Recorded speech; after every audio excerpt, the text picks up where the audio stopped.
कृष्णा कृष्णा राधे राधे। आज मैं आप लोगों को मंगलवार व्रत कथा सुनाने जा रही हूँ। यह व्रत सर्व सुख, रक्त विकार, राज्य सम्मान तथा पुत्र की प्राप्ति के लिए मंगलवार का व्रत उत्तम है। मंगलवार के व्रत से मनुष्य के समस्त पाप दोष नष्ट हो जाते हैं। पूजा का विधान यह है कि प्रातः काल स्नान आदि करके हनुमान जी की पूजा की जाती है। हनुमान जी को लाल रंग का जो सिंदूर है वह सिंदूर का लेप लगाया जाता है। इसके बाद में हनुमान जी को भोग लगाया जाता है। इसके बाद में सारा दिन का व्रत रखा जाता है। शाम के समय में नमकीन, कोई भी फलहारी नमक से बनी हुई कोई भी एक सब्जी और पराठा खाई जाती है। नमक खाना वर्जित नहीं है। इस प्रकार से हनुमान जी का यह मंगलवार व्रत रखा जाता है। अब मैं आप लोगों को कथा सुनाने जा रही हूँ। मंगलवार व्रत कथा। एक ब्राह्मण दंपति के कोई संतान न थी, जिसके कारण पति पत्नी अत्यंत दुखी रहते थे। वह ब्राह्मण हनुमान जी की पूजा हेतु वन में चला गया। वह पूजा के साथ में महावीर जी से एक पुत्र की कामना किया करता था। घर पर उसकी पत्नी मंगलवार व्रत पुत्र की प्राप्ति के लिए किया करती थी। मंगलवार के दिन व्रत के अंत में भोजन बनाकर हनुमान जी को भोग लगाने के बाद में स्वयं भोजन ग्रहण करती थी। एक बार कोई व्रत आ गया जिसके कारण ब्राह्मणी भोजन न बना सकी। तब हनुमान जी का भोग भी नहीं लगाया। वह अपने मन में ऐसा प्रण करके सो गई कि अब अगले मंगलवार को हनुमान जी को भोग लगाकर अन्न ग्रहण करूंगी। वह भूखी प्यासी 6 दिन तक पड़ी रही। मंगलवार के दिन तो उसे मूर्छा ही आ गया। तब हनुमान जी उसकी लगन और निष्ठा को देखकर अत्यंत ही प्रसन्न हो गए उस पर, और उन्होंने उसे दर्शन दिया और कहा कि मैं तुमसे अति प्रसन्न हूँ। मैं तुमको एक सुंदर बालक देता हूँ जो तेरी बहुत सेवा किया करेगा। हनुमान जी ने मंगलवार को बाल रूप में उनको दर्शन देकर अंतर्ध्यान हो गए। सुंदर बालक पा करके ब्राह्मणी अति प्रसन्न हुई। ब्राह्मणी ने बालक का नाम मंगल रखा। कुछ समय पश्चात ब्राह्मण वन से लौटकर आया। प्रसन्न चित्त सुंदर बालक घर में क्रीड़ा करते देखकर वह ब्राह्मण पत्नी से बोला, यह बालक कौन है? पत्नी ने कहा, मंगलवार के व्रत करने से हनुमान जी ने दर्शन दे करके मुझे यह बालक दिया है। पत्नी की बात में उसे छल लगा और उसने सोचा कि यह उल्टा व्यभिचारिणी अपने कलुषता को छुपाने के लिए बातें बना रही है।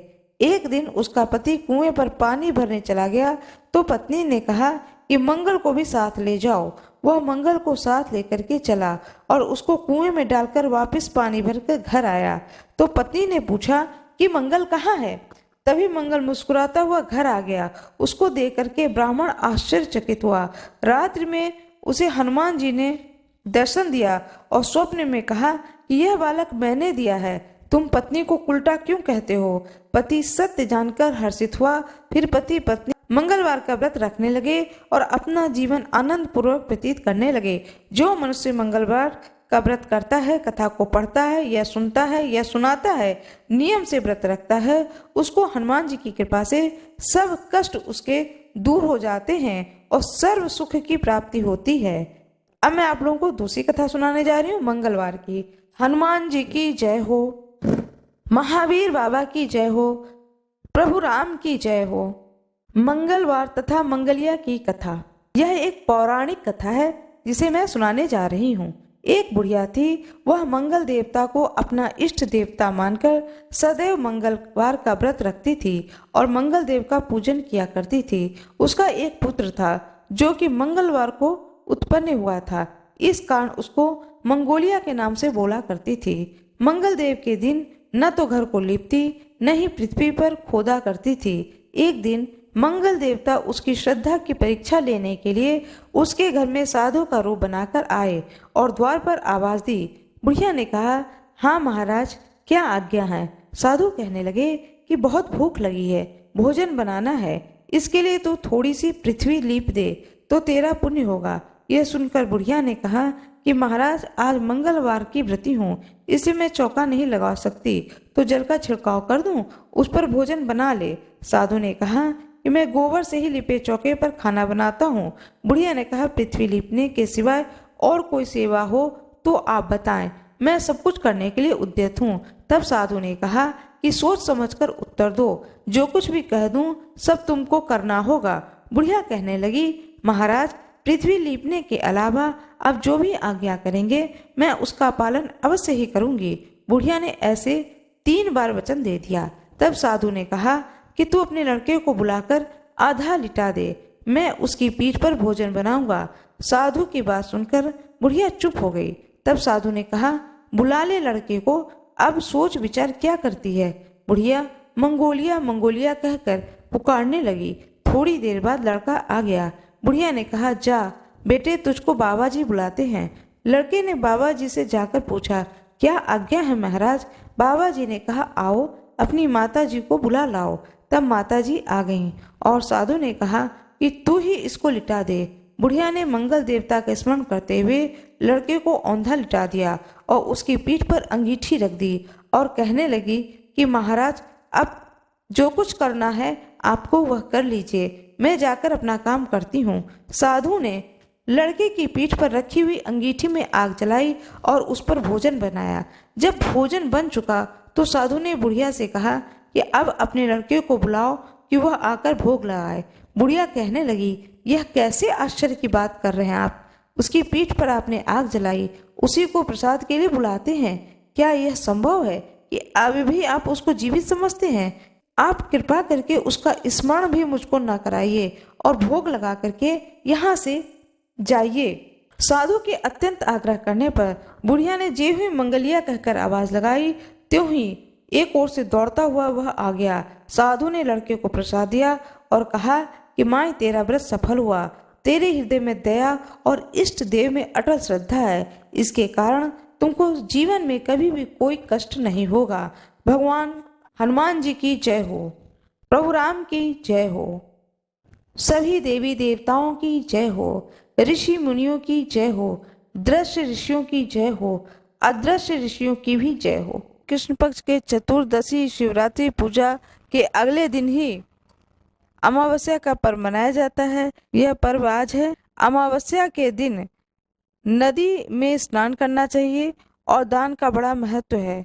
मान्यता के अनुसार इस दिन अपने पितरों की आत्मा की शांति के लिए पिंडदान, तर्पण, श्राद्ध किया जाता है। अमावस्या की कथा। बहुत समय पहले एक राजा, प्रतापी राजा था।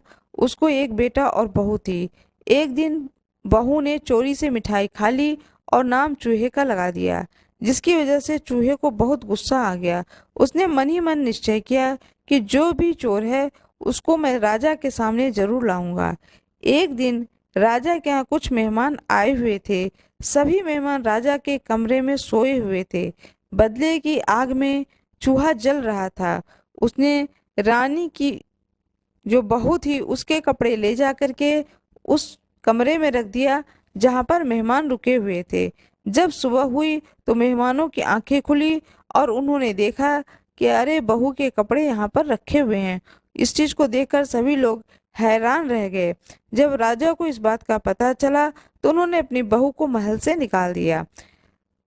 बहू रोज शाम में दिया जलाती थी, ज्वार उगाने का काम करती थी, रोज पूजा करती थी, गुड़धनी का प्रसाद बांटती थी। एक दिन उस रास्ते से राजा निकल रहे थे। उनकी नजर उन दियों पर पड़ी। राजा जो है राजमहल में लौटे और राजा ने सैनिकों को जंगल में भेजा और कहा कि जाओ, वहाँ क्या चमत्कारी चीज थी, जाकर देखो। सैनिक जंगल में उस पीपल के पेड़ के नीचे गए। उन्होंने वहां देखा कि दिए आपस में बात कर रहे थे। सभी अपनी अपनी कहानी बता रहे थे। तभी एक शांत दिए से सभी ने सवाल किया कि तुम भी अपनी कहानी बताओ, तुम भी अपनी कहानी बताओ। दिए ने बताया कि वह रानी का दिया है। उसने आगे बताया कि रानी की मिठाई की चोरी की वजह से चूहे ने रानी की साड़ी मेहमानों के कमरे में रखा था और वह बेकसूर रानी को सजा मिल गई। सैनिकों ने जंगल की सारी बात राजा को बताई। इसके बाद राजा ने रानी को वापस महल बुला लिया, जिसके बाद से रानी खुशी खुशी राजमहल में रहने लगी। शंकर भगवान की जय। हर हर महादेव। अमावस भगवान की जय। अब जो आपके हाथ में अक्षत फूल जल है उसे भगवान के फोटो के सामने समर्पित कर दें। ओम नमः शिवाय।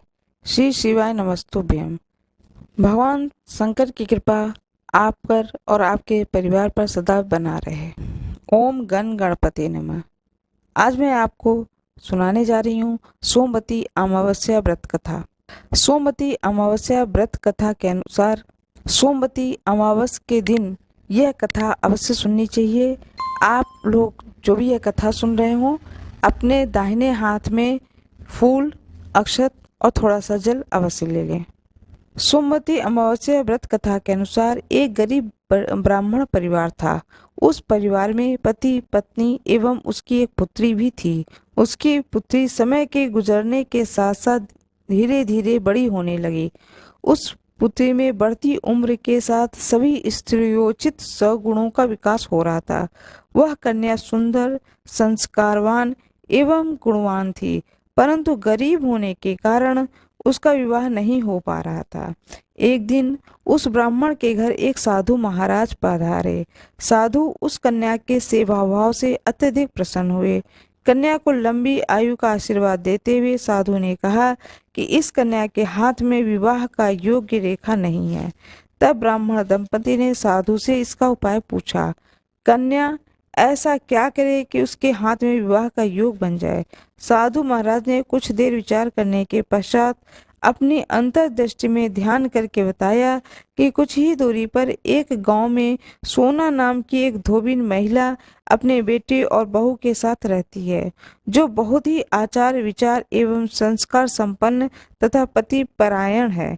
यदि वह सुकन्या उस धोबिन की सेवा करे और वह महिला इसकी शादी में अपने मांग का सिंदूर लगा दे, तो इसके बाद इस कन्या का विवाह हो जाएगा, तो उस कन्या का वैधव्य योग मिट सकता है। साधु ने यह भी बताया कि महिला कहीं बाहर आती जाती नहीं है। यह बात सुनकर ब्राह्मण ने अपनी बेटी से धोबिन की सेवा करने का प्रस्ताव रखा।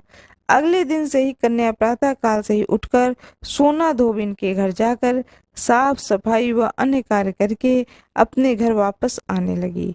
एक दिन सोना धोबिन अपनी बहू से पूछती है कि तुम तो बहुत ही सुबह उठकर सारे काम कर लेती हो और पता भी नहीं चलता है। बहू ने कहा, माँ जी, मैंने तो सोचा कि आप ही सुबह उठकर सारे काम खुद ही खत्म कर लेती हो। मैं तो देर से उठती हूँ। यह सब जानकर दोनों सास बहू घर की निगरानी करने लगीं कि कौन है जो सुबह ही घर का सारा काम करके चला जाता है। एक दिन धोबिन ने देखा कि वह कन्या मुंह ढके अंधेरे में घर में आती है और सारे काम करने के बाद चली जाती है। जब वह जाने लगी तो सोना धोबिन ने उसके पैरों पर गिर पड़ी। पूछने लगी कि आप कौन हैं और इस तरह छुपकर मेरे घर की चाकरी क्यों करती हैं? तब कन्या द्वारा साधु द्वारा बताई गई सारी बात बताई। सोना धोबिन पति परायण थी, अतः उसमें तेज था। वह तैयार हो गई। सोना धोबिन के पति थोड़ा अस्वस्थ थे। उसने अपनी बहू से अपने लौट आने तक घर पर ही रहने को कहा। सोना धोबिन ने जैसे अपने मांग का सिंदूर उस कन्या की मांग में लगाया, सोना धोबिन का पति मर गया। उसे इस बात का पता चल गया। वह घर से निराजल ही चली थी। यह सोचकर कि रास्ते में कहीं पीपल का पेड़ मिलेगा तो उसे भंवरी देकर उसकी परिक्रमा करके ही जल ग्रहण करेगी। उस दिन सोमवती अमावस्या थी। ब्राह्मण के घर मिले पुए पकवान की जगह उसने ईंट के टुकड़े से 108 भंवरी देकर 108 बार पीपल के पेड़ की परिक्रमा की। उसके बाद वह जल ग्रहण किया। ऐसा करते ही उसके मृत पति के शरीर में जान वापस आ गई। धोबिन का पति फिर से जीवित हो उठा। इस तरह से सोमवती अमावस्या की कथा पूर्ण होती है। हर हर महादेव। पीपल भगवान की जय हो, पीपल वृक्ष की जय हो। इसीलिए कहा जाता है कि पीपल के वृक्ष की पूजा करनी चाहिए, जिससे पति की आयु लंबी होती है। आपके हाथ में जो अक्षत, चावल, फूल है वो उसे आप भगवान को अर्पित कर दीजिए। इसके बाद में फल, फूल, भोग, नैवेद्य जो कुछ भी है उसे लगाएं और हाथ जोड़ करके प्रार्थना करें, भगवान से क्षमा प्रार्थना करें, आरती करें और सब परिवार उस आरती में सम्मिलित हों। कृपया मेरे वीडियो को लाइक करें, शेयर करें, सब्सक्राइब करें। यदि आप में से किसी को भी अपनी जन्म कुंडली दिखवानी हो जन्म कुंडली से संबंधित किसी भी प्रकार की कोई समस्या आपको समझ में आ रही हो, जिंदगी में कोई ऐसी परेशानी हो कि आपको लगता हो कि एक बार जन्म पत्री दिखवा लें, तो मैं उसका कोई चार्ज नहीं लूँगी, फ्री ऑफ कॉस्ट जन्म पत्री देख दूँगी।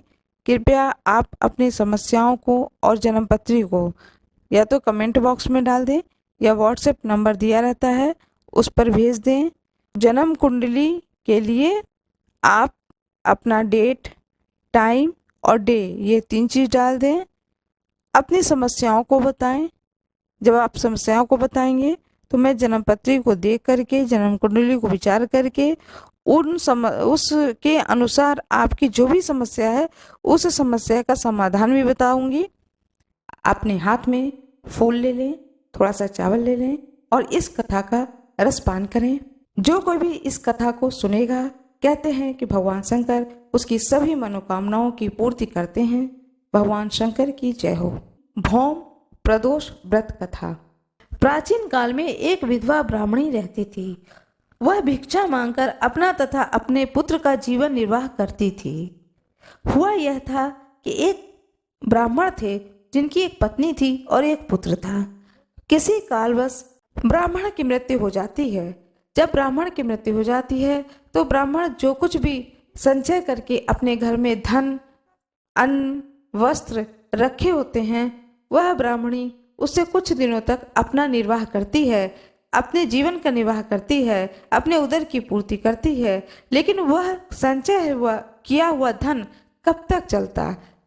ब्राह्मणी ने सोचा कि मेरा पुत्र भी अब यह बड़ा हो रहा है और यह जितनी संचय की हुई चीज़ें थी यह अब समाप्त हो रहे हैं और धीरे धीरे करके एक एक चीज़ समाप्त हो जाएगा और मैं भी इतनी ज्ञानी नहीं हूँ, मैं समझ नहीं पा रही हूँ इस स्थिति में अपने उदर की पूर्ति के लिए मैं कौन सा कार्य करूँ। ब्राह्मण देवता तो ज्ञानी थे और वह अपने ज्ञान से जीवोपार्जन कार्य करते थे और साथ में पूरे घर गृहस्थी को चलाते थे, उदर की पूर्ति करते थे। मैं अज्ञानता के कारण कोई भी कार्य करने में समर्थ नहीं हूँ, इसलिए मैं वह कौन सा कार्य करूँ जिससे कि मेरा जीवन यापन हो सके। बहुत दिनों तक इस तरह से वह सोचती रही। फिर उसको लज्जा भी आती थी कि मैं बाहर निकल करके भिक्षाटन करूँ, क्या कार्य करूँ। फिर उसने सोचा कि यह मेरा पुत्र है जो कि अभी बालक है, कुछ दिनों में यह बड़ा हो जाएगा और उसके बाद में यह कार्य मुझे नहीं करना होगा। तो जब तक मेरा बच्चा छोटा है और कोई मेरे पास दूसरा साधन नहीं है तो मैं इसी कार्य को करती हूँ। ऐसा सोच करके वह अपने निर्वाह के लिए, जीवन के निर्वाह के लिए, भिक्षाटन के लिए निकलने लगी। वह प्रातः अपने पुत्र को लेकर सुबह निकलती और रात में घर को लौटती। एक दिन रास्ते में उस ब्राह्मणी को ऋषि लोग मिले।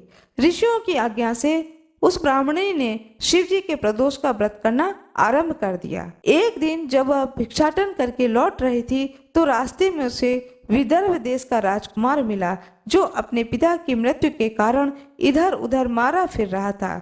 ब्राह्मणी को राजकुमार पर दया आ गया और वह उसे अपने साथ घर ले आई और उसका पुत्रवत पालन पोषण करने लगी। एक दिन दोनों बालक वन में घूम रहे थे। उन्होंने वहां गंधर्व कन्याओं को क्रीड़ा करते देखा। ब्राह्मण कुमार तो घर लौट आया, परंतु राजकुमार अंशुमति नामक गंधर्व कन्या से बात करने लगा। उस दूसरे दिन भी उसी स्थान पर राजकुमार पहुंच गया। वहां अंशुमति अपने माता पिता के साथ बैठी हुई थी। कुछ दिनों बाद माता पिता ने राजकुमार से कहा कि तुम विदर्भ देश के राजकुमार हो, हम शंकर भगवान की आज्ञा से अंशुमति का विवाह तुम्हारे साथ कर देते हैं। फिर राजकुमार का विवाह अंशुमति से हो गया। उसने गंधर्व राजा की विशाल सेना को लेकर के विदर्भ पर अधिकार कर लिया और सुखपूर्वक अपने पूरे राज्य को प्राप्त करके वहां पर अपना शासन करने लगा और उसने ब्राह्मण पुत्र को अपना मंत्री बना लिया। यथार्थ में यह सब ब्राह्मणी के प्रदोष व्रत का ही फल था। तभी से समाज में प्रदोष व्रत की महत्ता बढ़ गई।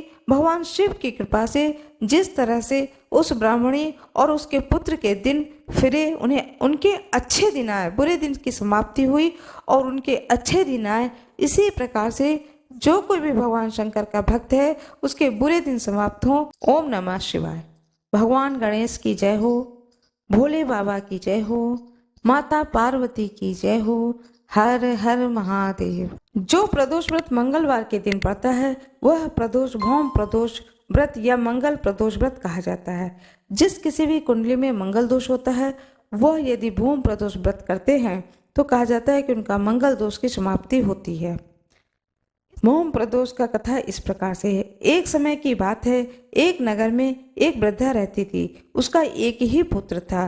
वृद्धा हनुमान जी पर गहरी आस्था रखती थी। वह प्रत्येक मंगलवार को नियम पूर्वक व्रत रखकर हनुमान जी की आराधना करती थी। एक बार हनुमान जी ने अपनी भक्तिनी उस वृद्ध महिला की श्रद्धा का परीक्षा करने का विचार किया। हनुमान जी साधु का वेश धारण कर वृद्धा के घर आए और पुकारने लगे, है कोई हनुमान भक्त जो हमारी इच्छा पूर्ण करे। आवाज को सुन करके वृद्धा जल्दी से बाहर आ गई और साधु को प्रणाम करके बोली, आज्ञा महाराज। हनुमान जी वेशधारी साधु बोले, मैं भूखा हूँ, भोजन करूँगा, तुम थोड़ी जमीन लीप दो। वृद्धा दुविधा में पड़ गई। अंततः हाथ जोड़कर बोली, महाराज लीपने और मिट्टी खोदने के अतिरिक्त आप कोई दूसरी आज्ञा दे तो मैं अवश्य पूर्ण करूंगी। साधु ने 3 बार प्रतिज्ञा कराने के पश्चात कहा, तू अपने बेटे को बुला, उसकी पीठ पर आग जलाकर भोजन बनाऊंगा। यह सुनकर वृद्धा घबरा गई, परंतु वह प्रतिज्ञाबद्ध थी। उसने अपने पुत्र को बुलाकर साधु को सौंप दिया। वेशधारी साधु हनुमान जी ने वृद्धा के हाथों से ही उसके पुत्र को पेट के बल लिटवाया और उसकी पीठ पर आग जलवाई। आग जलाकर दुखी मन से वृद्धा अपने घर में चली गई। इधर भोजन बनाकर साधु ने वृद्धा को बुलाकर कहा कि उसका भोजन बन गया है, तुम अपने पुत्र को पुकारो ताकि वह भी आकर भोग लगा ले। इस पर वृद्धा बोली कि उसका नाम लेकर मुझे और कष्ट न दे।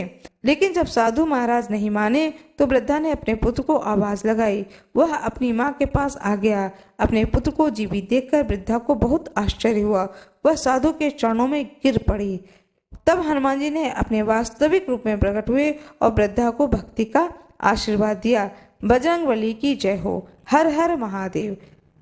भगवान शंकर की जय हो, भोलेनाथ की जय हो, माता पार्वती की जय हो। मेरा ये वीडियो कैसा लगा कृपया कमेंट बॉक्स में ज़रूर बताएं।